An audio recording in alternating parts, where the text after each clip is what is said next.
ગુજકેટની પરીક્ષાને લઈને શિક્ષણ બોર્ડનો action plan. ગુજકેટની પરીક્ષા 34 ઝોનના 34 સેન્ટર પર લેવામાં આવશે। પરીક્ષા માટે 673 બિલ્ડિંગનો ઉપયોગ કરવામાં આવશે અને પરીક્ષા માટે જિલ્લા કક્ષાએ સમિતિની પણ રચના કરાઈ છે।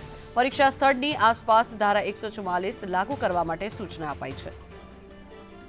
વધુ માહિતી મેળવીએ સંવાદદાતા હિરેન રાવલ આપણી સાથે જોડાયા છે।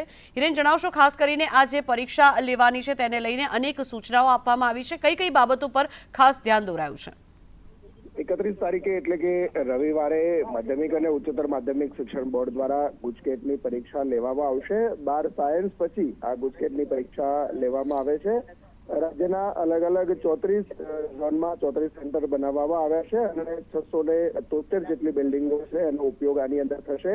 અલગ અલગ બોર્ડ એટલે કે ગુજરાત માધ્યમિક અને ઉચ્ચતર માધ્યમિક શિક્ષણ બોર્ડ છે એ પ્રકારના અલગ અલગ બોર્ડના વિદ્યાર્થીઓ પણ એની અંદર પરીક્ષા આપશે। કુલ 1,37,799 વિદ્યાર્થીઓ છે એ રવિવારે આ ગુજકેટની પરીક્ષા આપશે। તે દિવસભર આખો દિવસ આ અલગ અલગ પરીક્ષાઓનું એનું આયોજન ગુજકેટની કરવામાં આવ્યું છે, જેમાં એ ગ્રુપમાં 51,000થી વધુ, બી ગ્રુપમાં 86,000થી વધુ અને બંને ગ્રુપના સંયુક્ત એટલે કે એબી ગ્રુપના 408 વિદ્યાર્થીઓ છે જે પરીક્ષા આપશે।